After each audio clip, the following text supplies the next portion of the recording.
Now, the greatest radio shows of all time. Suspense. The Shadow Node. Washington calling David Harding, counter-spy. Classic radio theater. The Great Gildersleeve. Fibber McGee and Molly. Dragnet. Gunsmoke. The Lone Ranger. Now, step back into our time machine with your host, Wyatt Cox. Good evening, friends of the Inner Sanctum. Well, the wrecked out detective Nero Wolfe, as being starred by Sydney Greenstreet in this adaptation entitled The New Adventures of Nero Wolfe. This was originally broadcast back in February of 1951, February 23rd to be precise. This episode entitled The Case of the Malevolent Medic. Ladies and gentlemen, the ringing of that phone bell brings you mystery, adventure. Nero Wolfe's office, Archie Goodwin speaking. Who? Mr. Hal Horton, United Industries? Oh, I see. Well, I must warn you, Mr. Horton, Mr. Wolfe doesn't take kindly to big industrialists. Says their great wealth upsets his digestion. Why do you want to see him? The connection's bad. I don't hear you. Who? Who? Mr. Horton, who? We're cut off. What is it, Mr. Goodwin? Mr. Hal Horton called. I understand that. I won't see him. Tell him what money I have to invest I put into orchid plants. Mr. Horton wasn't promoting anything. And what did he call you for? The great Horton needs a detective. Maybe just my occupational reflex, but I thought he said somebody'd been murdered.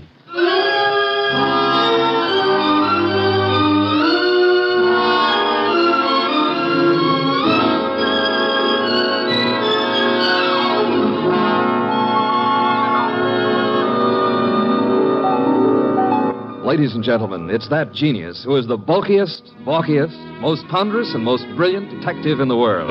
Yes, none other than that chair-borne mass of unpredictable intellect, Nero Wolfe, created by Rex Stout and brought to you in a new series of adventures over this NBC network in the person of Mr. Sydney Greenstreet.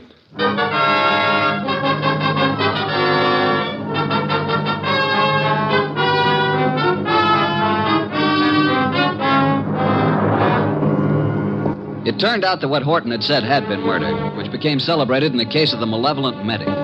But its solution wasn't a simple matter of following up his accusation. It had false clues mixed all through it like raisins in a pudding.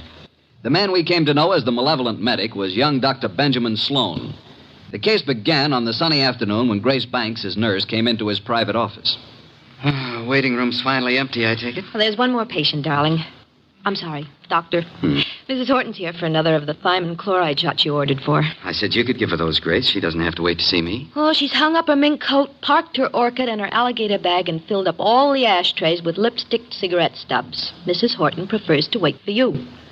She seems very upset. I hoped she'd get hold of herself. Mrs. Hal Horton, with all that money. Whatever gives her such jitters? Darling, if I ever get in that condition after we're married, please shoot me. I've advised her to go to a specialist. Hers isn't a true medical case. Well, I'll do what I can. Get a needle ready, will you, Grace, and show Mrs. Horton in. Yes, darling. I mean, doctor. Mrs. Horton, will you step in now?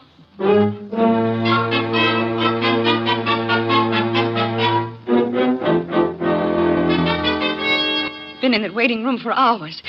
Ben, I wrote you every day this week. Why didn't you answer me? You say your health hasn't improved, Leslie. I'm worse. Much worse. Still chain smoking, drinking, and the sleeping pills? I have to take something. I can't walk the floor all night, can I? Thinking. Why are you so unhappy, Leslie? You have what you always said you wanted. Money, clothes, excitement. You have the right to say that. But don't. Please don't. I'm only pointing out facts you should face. I told you from the beginning you need a nerve specialist. I need you. Nobody else can help me at all. Leslie, you went over this the last time you were here, and in all those letters you've been sending. Now, let's cross it off for good, shall we? Don't talk like that. You don't mean I'm no longer a lovesick dope, and you're the wife of one of the biggest industrialists in the country. Yes, Hal Horton. I despise him. He thinks his money makes him God. He thinks he can buy anything that he bought me. He made me think I was getting the world with a fence around it. Everything I want is on the other side of that fence. You don't know what you do want. I want us the way we used to be, happy in love together. Leslie, please be quiet. Why? Miss Banks is in the laboratory. She can hear you. What of it? I'm not ashamed. I'll tell her. I'll tell everybody. Imagine Hal's face when he finds out I'm leaving him, but I'm coming back to you. He already knows about you. I told him you were in love with me, that you're jealous. He doesn't like you. Leslie, you're raving. Now stop it. You always said I was the most attractive woman in the world. You made your choice. Now get this into your head. I'm really in love now. In a few weeks, I'm going to be married. Now I'll get your medicine. So it's really true. You are going to be married. Yes. I'd heard it, but I didn't believe it. Going to marry a nurse. All my friends have known and been laughing at me. Please, now that's enough. I made a plan, a wonderful, beautiful plan about us. Ben, you love me. Ben, say you love me. Mrs. Horton, that is all over. You don't love me. No longer. You're here as my patient, and that's all. After this treatment, I must ask you to get another doctor. A wonderful, beautiful plan for us. And now she threatens to step in and spoil it. Well, maybe I'll spoil a few plans. How would you like that? Threats will accomplish nothing. I can ruin things for you, Ben. All those fancy ideas of yours about having a fine practice, being a great doctor. Do you want to give those up? I can arrange it so that maybe there won't be any wonderful future for you. Are you prepared to face that possibility? Because I'm prepared to make it a reality. And I mean it. You'll regret this day as long as you live. I'll get your medicine, Mrs. Horton. Hand me my bag. Thank you.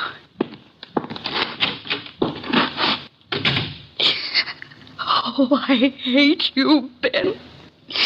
I hate you both.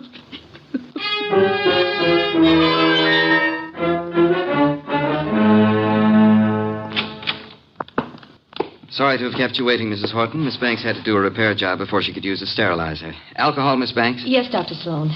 Now, Mrs. Horton, may I help? Thanks. So nice of you. There. Right side for the hypo this time, isn't it? Just touch with this cotton. Ready now, Doctor. Oh, what's the matter, Mrs. Horton? I'm just cold. Alcohol. After this, I advise you to go home and rest. These massive doses are a little painful, but they give results. There. That's all. Just relax here, and you can leave in 10 minutes. Come, Miss Banks. I want to talk to you.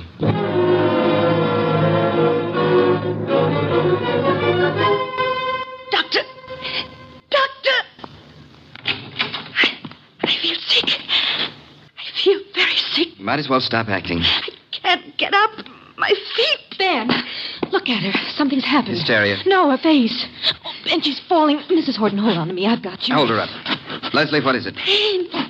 Terrible pain. Where? What from? Sick everywhere. Pain, everything's pain. Pain in my head, pain in my feet. My feet. My feet.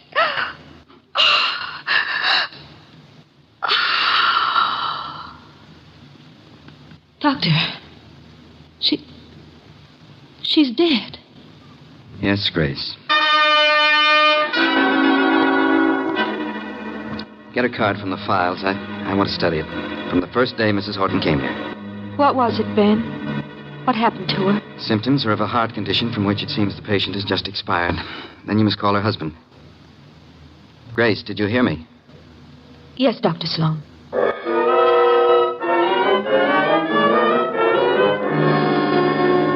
Well, I discourage your visit here, Mr. Horton. I do have a sort of curiosity about the operation of so-called big business. Maybe offer you a glass of beer and hear an explanation of the rise and fall of this morning's stock market. You don't think I've come here socially? I wish to engage your services for... Not available. You're a detective, aren't you? Specializing in cases that interest me. Sherry, Mr. Horton? I don't need it, thank you. But Mr. Wolfe says he specializes in cases that... I've just got here. I haven't told my story. I don't believe you even know who I am. Oh, yes, we do. We do indeed. A millionaire. Did I offend you by speaking of a fee? No, on the contrary. It is that portion of your conversation which interested me most.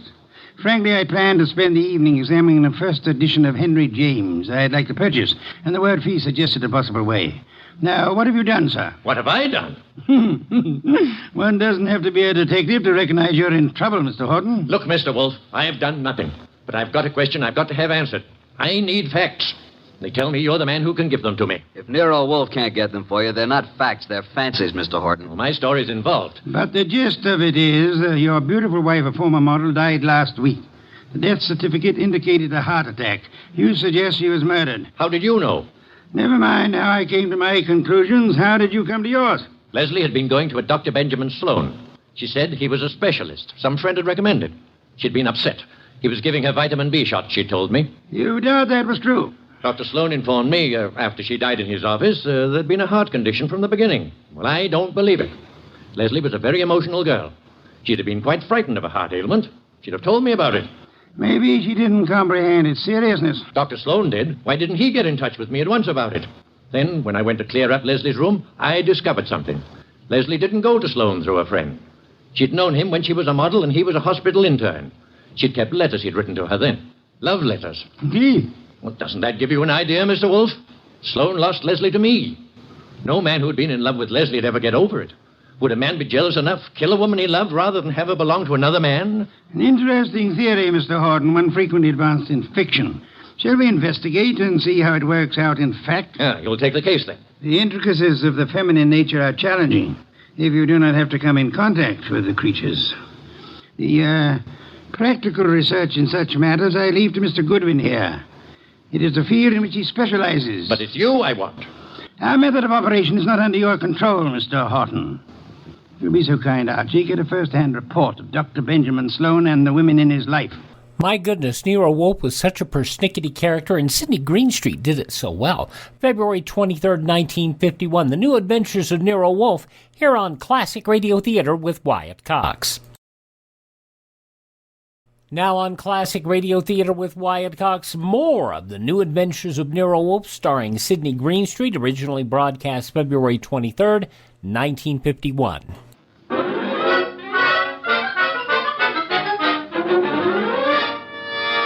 Just came to ask a few routine questions, Dr. Sloane. I don't understand your interest in the Horton case, Mr. Goodwin, is it? That's right. The death certificate was signed and a report made to the medical inspector. Detectives are a snoopy lot. Detectives? Are you from the police department? No, I'm employed to note some details before we close up the Leslie Horton estate. Sudden deaths have to be double-checked. I'm afraid I can't add a thing to what I've already reported. Well, thanks for seeing me anyhow. Been a pleasant visit. Ever have a patient die in your office before, Dr. Sloane? No, but I've seen similar cases in the hospital, of course. Was Mrs. Horton warned about her heart condition, Dr. Sloane? I discussed her case with her fully and frankly. And her husband, wasn't Mr. Horton alarmed? He didn't know. Mrs. Horton's ailment was, well, not to bore a layman with medical details, was not a fatal one necessarily. She might have gone on for years. Just played in bad luck, huh? The worst. Mm-hmm. When'd you first meet her? Several weeks ago.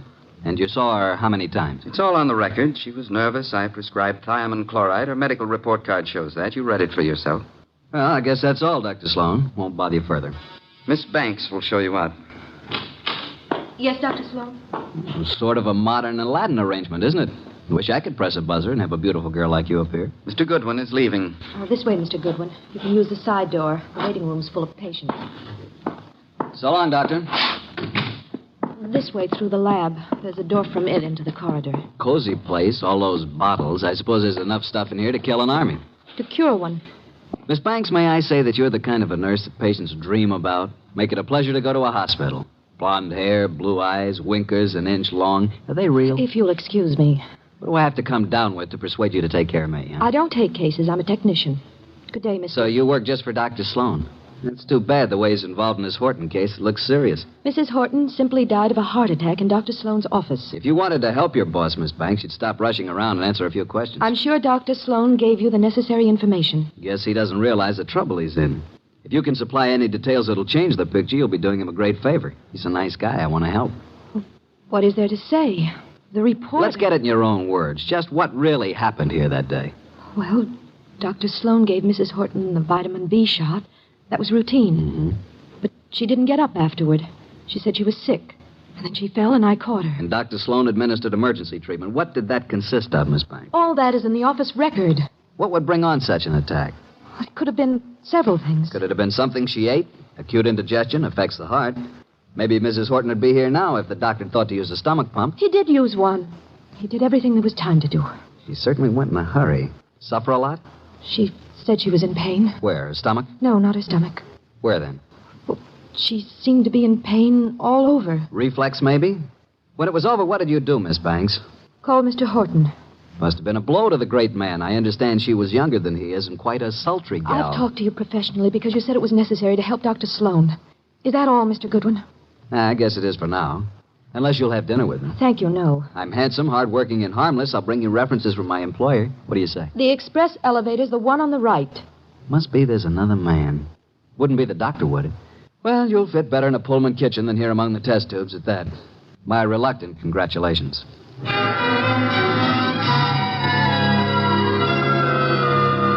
Verdict, Archie? Innocent as lambs, both Sloane and the nurse. Evidence to prove it? My unfailing sensibilities, not the murderer type. Nice couple, doctor and the nurse. I suspect they're engaged. She's so much in love with him, I could have been you, and she wouldn't have known the difference. Very flattering. Records? The usual medical record, Mrs. Horton's first visits, symptoms, subsequent visits. Here are the notes on it. Vitamin B shots. No chance they brought this on, huh? Dr. Sloane says absolutely not. I checked that with other doctors. But Mrs. Horton did go into this right after the hypo. Nurse's story jives with Sloane's? A little more detailed. She says he did everything. He even used a stomach pump. The woman was in pain? What's this? Head to feet? My way of saying pain all over. What other papers did you examine? Only the medical record. Get back to Sloane's office late tonight and examine all the papers in his desk. Can't you trust me? I tell you, there's no reason even to suspect these two. When you have one of your adolescent infatuations on, blood dripping from a dagger in a girl's hand would look to you like crushed rose petals. With this Grace Banks out of the way, maybe you can recognize evidence. Sounds like a long, bleak evening. Hand me that medical book, and then be on your way. I want to think.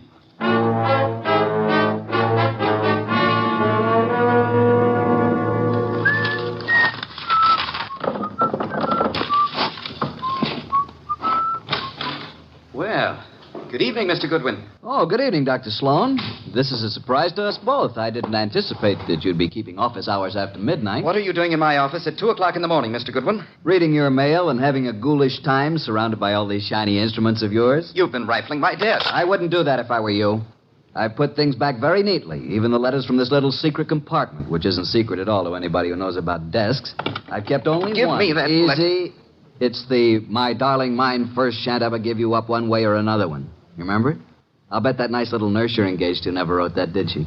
What do you intend to do with it? Mark it Exhibit A in the Horton murder case. Maybe you'd like to come with me and explain it to Nero Wolfe. Very moving, very flattering, very interesting if you like women, but also very incriminating, Dr. Sloane. What does it prove? A silly woman with a nervous breakdown imagined she was infatuated with me. A woman who is now dead, you must remember, under, shall we say, unusual circumstances. You signed a death certificate which stated Mrs. Horton died of a heart attack. As you signed it, Dr. Sloane, did you remember she had threatened you and heave a sigh of relief that fate had done you such a good turn? I didn't bear Leslie any ill will. I was sorry for her. You felt adequate to the situation. You called no other doctor, though there are several in your building. My first thought, of course, was that it was some extraordinary allergic reaction to the vitamin dose. It was not until an hour or two after she was dead you decided she expired from a heart attack. Yes. How did you explain the pain?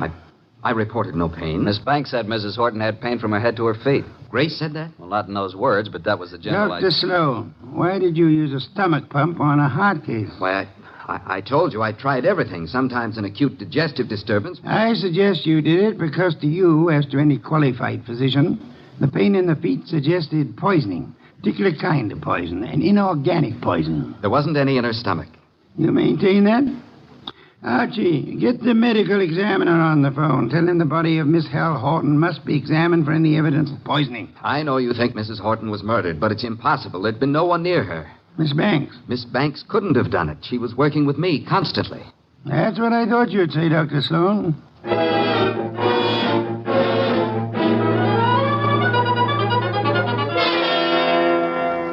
Mr. Wolfe, I had to see you. This is the most dreadful thing I've ever heard of.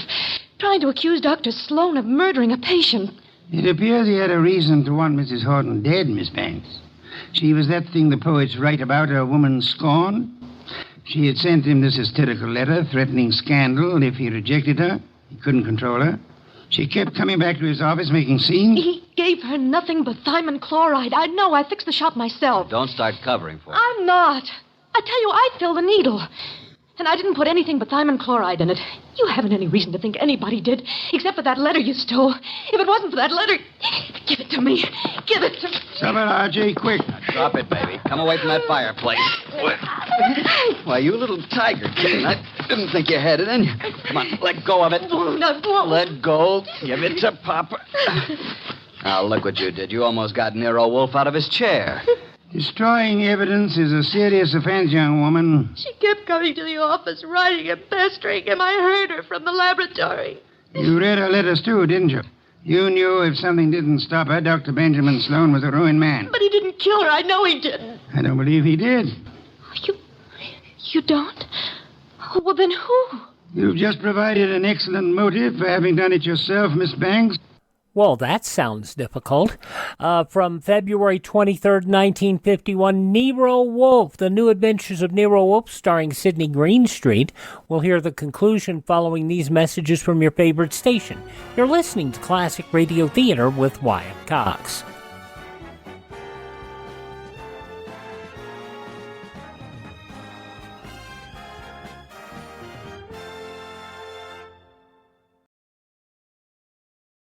Classic Radio Theater family, you know our friend Mike Lindell has a passion to help everyone get the best sleep of your life. He didn't stop by just creating the best pillow. He created the best bed sheets ever. They look and feel great, which means an even better night's sleep for me because, you know, I'm working like 67 hours a day. Now, Mike's offering the best deal on his Giza Dreams bed sheets ever. You can get a set of Giza sheets for as low as $29.98. You'll never want to sleep on anything else once you slept on a set of Giza Dream sheets. A special offer for you right now. You can get a set of Giza sheets for as low as $29.98. Call 1-800-928-4715. Use the promo code Wyatt. Or go to mypillow.com, use the promo code Wyatt. It's good on anything on the website. That number again, 1-800-928-4715. Use my promo code Wyatt.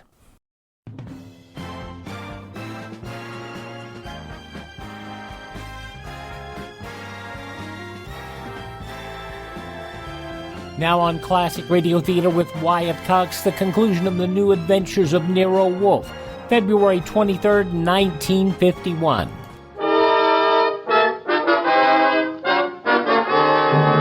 Pears and white wine. Cold, luscious, exotic. Excellent, Fritz, excellent. Best thing that's happened today. I don't like this Sloane case. If you ask me, I think that Horton didn't got what was coming to her. Those are not the words of abstract justice, nor the phrases of a gentleman of culture. A good detective never plays favorites. Good night's rest, and you will find your attitude more normal by morning. You expect to have this case solved by morning? It's solved now. Thanks to the expedition I sent you on this afternoon. Your arrest can wait. No one will escape. I feel like a murderer myself. If I hadn't wormed it out of Grace about the Horton woman complaining of pain, and if you hadn't jumped at the word feet. That, Archie, my dear fellow, is the purpose for which we exist, to discover pertinent facts. Have we quite finished? Coffee in the study, then. Here's the door. I'll go. Mr. Wolfe in? He isn't seeing anyone this evening, Mr. Horton. Well, he's seeing me. Archie, if that's Mr. Horton, I'll see him. You'd better. Sorry you found Mr. Goodwin so impossible, Mr. Horton. He came to pay you a call this afternoon. I sent him, but he didn't find you in, did you, Archie? No, but I made myself at home. I knew anything that would help to solve this case you'd want us to have. What do you mean? You were in my house? What did you take? Nothing of monetary value, I assure you, that will not be returned in due course. But before I announce the solution of a case, I like to have all my little props in place. I appreciate a well-rounded performance. Mr. Wolfe, I've had enough of this foolishness, this delay. I hired you to convict Sloane, not to play parlor games. You must be patient, Mr. Horton. Don't force me. I want action. Well, I had planned to wait until the morning, but if you insist... These papers here may interest you, Mr. Horton. Mr. Goodwin here collects them, your wife's letters. Leslie's? You recognize the script? These are addressed to Dr. Sloane. Do they prove anything against him? The lady's correspondence should be kept private. This other letter, however, was sent to you. To me? Leslie's? What? Give it to me. Easy, Horton, easy. Don't grab. Oh, but that letter's mine. You stole it from my desk. There is a point in a case, Mr. Horton, where letters cease to be personal property and become evidence. What evidence can that letter provide? It seems you had reason for wanting to kill your wife, Mr. Horton. A man can get annoyed by a note saying his wife never loved him, that all his money isn't enough, and that she's going to another man. You accusing me of murder? It could have been the perfect crime. Poison in one of those pills she was forever taking, or on the tip of the cigarette she chain-smoked, in a doctor's office to die in. If you hadn't been fool enough to try to pin it on Sloane, you might have gotten away with it. If I had known while she was alive what Leslie was, I might have done anything. But that letter you stole from me was one she left under my pillow. I didn't find it until after she was dead. I didn't kill her. Sloane did. You hired me to prove that, Mr. Horton. Suppose you let me go about my business. Nero Wolfe's office. Yeah? Oh, you did? Good boy. We'll expect you. I'll tell Mr. Wolfe at once. Medical examiner's officer. Just as you thought, they found poison in the body. Listen to me. Inspector Kramer's picking up Dr. Sloane and Grace. They'll be here any minute. Kramer's set to make an arrest. I told you. The police know it's Sloane. Put the letters and Mrs. Horton's bag on my desk, Archie. Leslie's alligator bag? You stole that from my house this afternoon, too. Those things are mine. Inspector Kramer wanted to take them with him. What, do you think I wanted made public what Leslie did to me? Kramer can't have them. Maybe the inspector will want to take you, too, Mr. Horton. Let them in, Archie.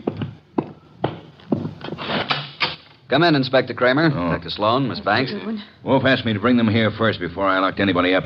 Mrs. Horton was murdered, all right. I'm sending a man for Horton, too. You won't have to. Mr. Horton's waiting here to join the party. Come into Mr. Wolfe's office. Good evening, Inspector. Good evening, Wolfe. Will you all please range yourselves around the room as I indicate? Miss Banks here. Dr. Sloane, Mr. Horton. Archie, you stand between the two men, if you please. Mr. Wolfe, this is a dreadful mistake. I swear the doctor didn't... Stop thinking about the doctor. What about you? If you're accusing Miss Banks, I might as well tell Hold you it, now. Dr. Sloane. From here on, anything you say will be held against you. That's what I want. Let Grace go home and For heaven's sake, why don't you arrest the man? Isn't it obvious he's guilty? You and your trumped-up charges against me. I'll do the talking now, Mr. Horton. Mrs. Horton died from a certain inorganic poisoning. Poison administered in your office, Dr. Sloane, with a hypo syringe. Let's get it over with. I gave her the hypo. But I filled the needle. There you are. They're both guilty. Which would solve the case if they weren't lying. Miss Banks believes Dr. Sloane killed Leslie for her sake. Dr. Sloane thinks Miss Banks put poison in the hypo to save him from professional ruin. They're trying to protect each other. The fact is, the hypo they gave was perfectly harmless. It did not kill Mrs. Horton. Well, then what did? Mrs. Horton came to your office in desperation, Dr. Sloane. But she came prepared for the worst. You see this handbag? Can any of you identify it? Yes. It's hers. Is it Mr. Horton? It's Leslie's. The bag she carried to the office the day she died. Open it, Archie.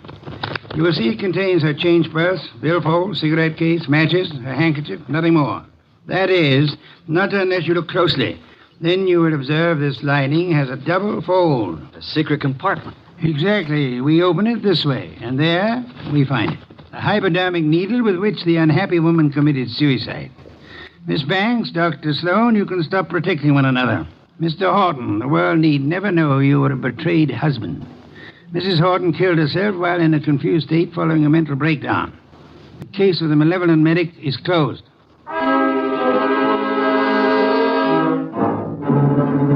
How did you ever get the hunch about the handbag, Mr. Wolfe?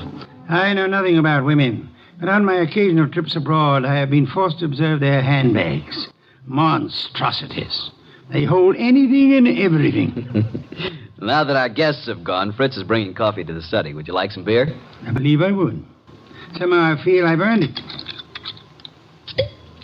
Yeah, here you are. Poor fellow, I'm very sorry for you. How so? This is one case in which there is no falsely accused, unattached young lady for you to squire about. Well, here's to your better luck next time.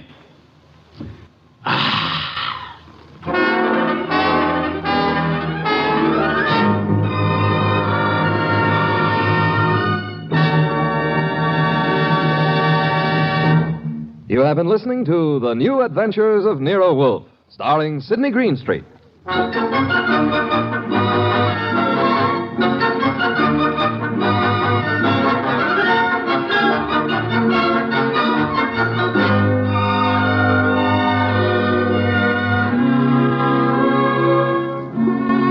Tonight's transcribed story by Ruth Adams Knight was based on the characters created by Rex Stout. This is an Edwin Fadiman program, produced and directed by J. Donald Wilson. In the cast were Harry Bartell as Archie Goodwin, and Gene Bates, Vic Perrin, Bruce Payne, Bill Johnstone, and Mary Lansing. Next week at this same time, Nero Wolfe and Archie will bring you The Case of the Hasty Will. Don Stanley speaking. February 23rd, 1951, The New Adventures of Nero Wolfe on Classic Radio Theater with Wyatt Cox.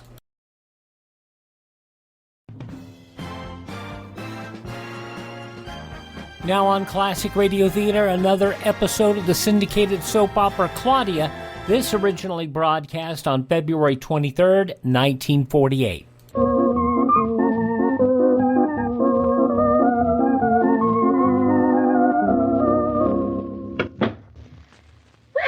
must say Mr. Mackenzie could have been a lot nicer. You think everybody in Eastbrook is like him? We'll hear you.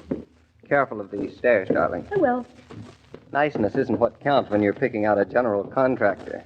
Besides, Mr. Mackenzie's nice enough. He's simply too busy. If he were nicer, he wouldn't be so busy. You were completely sure of that. He wouldn't be so greedy. He'd let somebody else in Eastbrook do some of the building. Then he'd be able to do ours, huh? Of course he'd be able to. You heard him say he'd rather work for an architect like us. Us? Of course, us.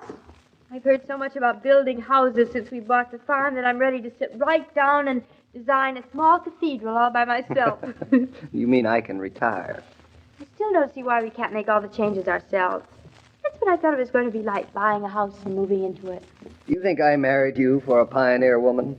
I can just see you, Mrs. Naughton, chopping down trees with a double-headed axe. Double-headed? Plowing fields with a double-headed ox. I once had an ox with two heads. I didn't care for him at all. What was wrong? Did he have more brains than you? Never mind me. If you're so happy with the brains you've got, why can't we build the changes ourselves? You told me it was going to be so uncomplicated. Let me out on the street. I need some air. David, are we on our way to see another general contractor now? We are. But I thought Mr. Mackenzie was the best contractor in Eastbrook. And the only one, too. Say, where do you think we are, Mrs. Naughton? Up in the North Woods? This is a thriving metropolis. With a population of 87. 2,887. When did you ever count them? I looked it up in the almanac. Then it ought to be 2,889, counting us. I counted us already. Out of this little bunch of people, there's more than one general contractor. There's Mr. Willis. I think his office is above the hardware store. Why is everybody's office over something else? Really, Eastbrook is just like a layer cake. Just. Then there's the other one. What's his name? We saw a sign out on the way down to the center of town from the farm. Paradiso. Isn't that a lovely name, David? It means paradise. What a linguist you turned out to be. It's a hidden talent. David, you know, I think we ought to get Mr. Paradiso to do our rebuilding. I don't know. His place wasn't much of a recommendation. That little bit of an old house with just a sign out in front and an old truck in the yard, I don't think he can have much of a reputation around here. But it's such a nice name, Paradiso. What's in a name? Everything. You don't need any super sense to know that a man named Paradiso wouldn't build a house that leaks and plumbing that doesn't work. I'm glad you think so. But when it comes to builders, I'm inclined to think that reputation is more important than a name. David, sometimes you sound so stuffy. I'd rather be stuffy than chilly. I'm not going to have someone we never heard of rebuilding our house. Such a marvelous antique that I'm surprised you let anyone who wasn't born in 1760 touch it. Well, we haven't seen Mr. Willis yet. Maybe he was. Oh, here's his place. 231 Main Street. Up we go. More stairs. Only one flight. I don't know why all general contractors have to have their offices on the second floor. I guess they'd be too busy on the street floor. Judged by Mr. Mackenzie, they're too busy already. Well, here we are. That wasn't too bad, was it? J.F. Willis and Son General Contractor. I still think Paradiso is a nicer name. Darling, for the last time, I am not interested in names. Should be, I bet you. Go on in, dear. Mr. Willis? Yes, sir?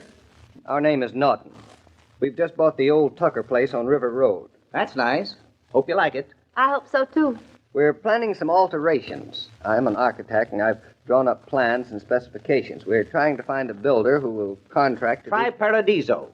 Paradiso? I'm not saying anything. Got all the work I can handle. But, Mr. Willis... Besides which, I don't want to handle any more. But, Mr. Willis... With things like they are now, only crazy fellas that do any building. You go see Paradiso. He's crazy. But, Mr. Willis, things have to be built. I mean, we have to have the house fixed so we can live in it. Prices so high, wages so high, materials so short, and then only little jobs. Only a crazy man wants to handle it. But you go see that Paradiso. He's crazy. Is he a good builder? Things used to be different around here. My dad and I used to build big places. Built one stone wall for Colonel Armbruster. You seen his place? Wall cost more than $100,000. Now they want you to work harder for $20,000. $20,000? David, I didn't think it was going to cost that much. It isn't. You better go see Paradiso. I thought you said he was crazy. He's crazy, noisy, obstreperous, inexperienced, unreliable, disrespectful, and brash. But he's the only builder in Eastbrook who ain't booked up for the next 2 years. And I hate to think why. Who cares why? Come on, David. It's such a pretty name.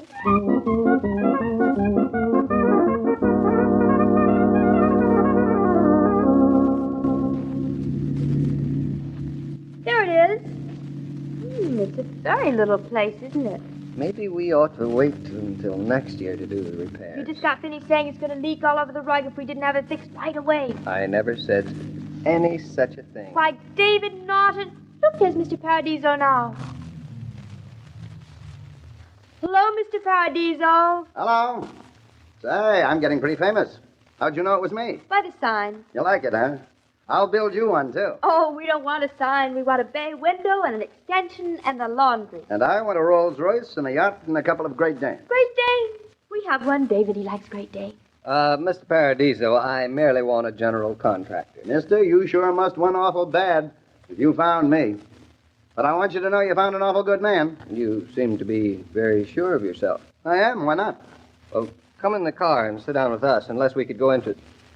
No. Maybe you'd better come in here. Fine with me. The only office I have is other people's cars. Our name is Norton, and we just bought the Tucker place, Mr. Paradiso. Well, congrats, Mrs. Norton. You got yourself the finest house in the neighborhood. That's a real salt box, you know. We know. It was built in 1760. I think it's the best house Adam Martin built. And I suppose you know he built most of the good old houses around here. No, we didn't know. You can do some wonderful things with that house if you get the right architect and the contractor with a real imagination. Where are you going to get the architect? My husband is the architect. Professional or amateur? I don't like amateurs. Amateur. David, don't be silly. He's even a partner architect, Mr. Paradiso. Oh, that's fine. When do we start to work? Well, there's just a few things we have to decide first, aren't there? Don't you even want to see the house before you take the job, or don't contractors bother with that anymore? You've only just bought this place, and you're beginning to sound like a man who's lived in Connecticut for 80 years. You must have been talking to some of the other builders around here. If we hadn't, Mr. Paradiso, we never would have come to you. Oh, yes, we would. We saw the sign. Do you mean that one of those fellows sent you to see me? Mr. Willis recommended you. Mr. Willis recommended me? Why, that crusty old galoot. I didn't think he had it in him. Then it's all settled, David. When is he going to start? Well, nothing's settled. We haven't even told him what we're doing yet. I know what you're going to do. How do you know? It took us days to decide. No, I've seen the house. You're going to break out the dining room wall and put in a big bay with casement. That's right. Then you're going to take the cellar, throw out that old heating unit, put in a new small one, and use the rest of the space for a playroom. I wish you'd been with us the other night when we were deciding. We would have saved an awful lot of time. And if you like that house as much as you ought to, you're probably going to build an extra wing for the kids. Well, I must say that's pretty much what we had in mind. Here are some of my blueprints I drew up. Mm-hmm. Well? Well, I haven't got time to really look them over, but just with one look at the way you've laid out the studding of that bay, I see you know something about how those old houses have got to be treated. How? With a little respect. We want to be respectful, but not chilly. You seem to respect them yourself, Mr. Paradiso. I do. We've got a lot to learn from them, too. We should think of these old houses as buildings that were put up for people to live in. Not like most people around here think, something just kind of cute. David, that's just what you said when you first saw the salt box. I like your sentiments, Mr. Paradiso. Have you got any sample of your performance? My performance, Mr. Norton, is in my hands. I was a carpenter before the war. I built a lot of houses here for the other contractors. Now I want to build them for myself. I want to look at them and know these houses are good and sound because Paradiso built them. I understand your feelings, but after all, this is a very important thing for us. It's our first house. That's why I'd like to do it for you, Mr. Norton, because it's a very important thing for me. It's my first house, too. David, I just know that... Excuse me, Mrs. Norton. Look, I can't promise you bargain basement prices for fixing up your cellar, Mr. Norton, but I do understand that nobody would want to pay a man as much for his first job as he'd get for the 10th or 20th. Well, I wasn't thinking of the price so much, Mr. Paradiso. Well, if you're thinking of the workmanship, you can stop thinking. My father was a carpenter in Italy, and his father, too. And when I make a house, it's because I love it. I love it enough to be tough with it and make it do the kind of things it has to do for the people who are going to live in it. I've got to love it, so I'll be proud of what it does. You know, I think you love that house the same way my husband does. If I didn't, Mrs. Norton, I wouldn't touch it with a 10-foot adze. Oh, I know what that means. That's for making funny marks in old beams. I know what it means, too. It means you have very good eyes. Eyes? Oh, you mean I know a nice name when I see one on a sign. There's nothing very wonderful about that. But it isn't everybody, Mrs. Norton, who knows Paradiso when they see it. That's meant to be a pun, I guess. It's more than that. It's a record. It's the first time I've been able to make a joke about my name before the people I'm talking to make it. My name means paradise, you know. Yes, so my wife told me. I just put that sign up yesterday, too. Are you going to put up a sign for us, too? You want me to do the work? We do. Now it's my turn to say that we've a lot of things to decide still. Well, we won't have any trouble deciding about them. I want you to take the prints, and you can give us your estimate tomorrow. That's the way people ought to talk. Listen, Mr. Norton, we won't have any trouble about anything. It's the first house you've owned for yourself, and it's the first I'm going to work on for myself. And as for a sign, well, your house will be the sign, because it's going to be the finest thing anybody in Connecticut ever saw. You see, I want everybody in Nutmeg County to look at your house, Mrs. Norton, and see for himself that this is where the Nortons found Paradiso.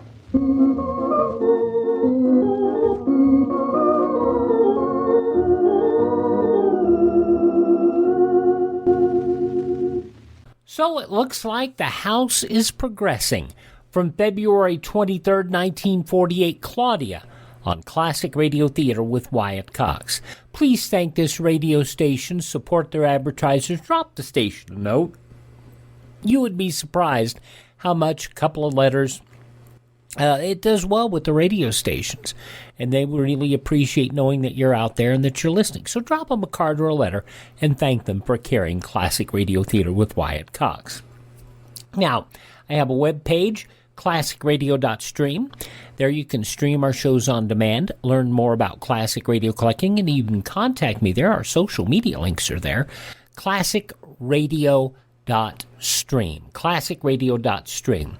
Our shows are available just about everywhere on the internet, including iHeartRadio, Spotify, Spreaker, TuneIn, Apple Podcast, Google Podcast, Amazon Music. Just search for Classic Radio Theater with Wyatt Cox. That's the last bit's important. Classic Radio Theater with Wyatt Cox. Thanks for listening, and tell all your friends the great radio shows are right here at this spot on the dial. Classic Radio Theater with Wyatt Cox on your favorite radio station.